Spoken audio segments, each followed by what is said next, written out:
کونډه میرمن او یتیمان ماشومان د ګټې یې څوک نه وو د څو راهیسې یې په نغري کې اور نه وو بل شوی ماشومان به مور ته په سپېرو شونډو راغلل او په ژړا ژړا به یې د وږې ګېډې لپاره خواړه غوښتل خو بیا به هم همداسې د مور د اوښکو په باران کې خوب یووړل او ویده به شول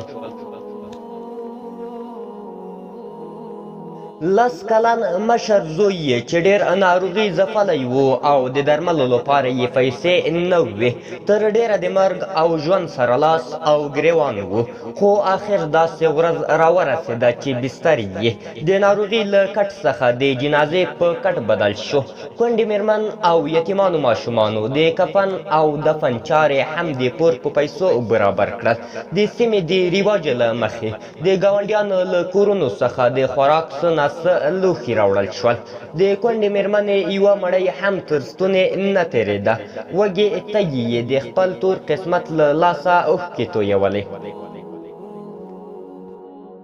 د کونډې میرمن 8 کلن زوی او 15 کلنې لور چې له لوږې پرته په بل هېڅ غم کې نه و په دواړو لاسونو یې د خوراک له لوښو څخه خوراک کوو په میاشتو میاشتو یې له وچې ډوډۍ پرته د بل شي څکه هم نه وه کړې تر 3 ورځو د دې بې عصري کورنۍ د خېټې د دوزخ اور لږ آرام شوی و خو ډېر زر دا د روزي دروازه هم وتړل شوه او بیرته هغه لوږې او تندې شروع شوې له دوامداره لوږې یې 8 کلن زوی هم سختې تبې ونیو ورځ تر بلې یې رنګ خرابېده د مور په زړه کې یې د یو بل غم تازه دردونو خولې وازې کړې وې په سرو سترګو به تر سهاره د یوازیني زوی سر ته ناسته وه په خپله بېکسي او بې وزلي یې ژړل د مشر زوی غم یې لا نه و ختم شوی چې بل زوی یې ورته په کټ شو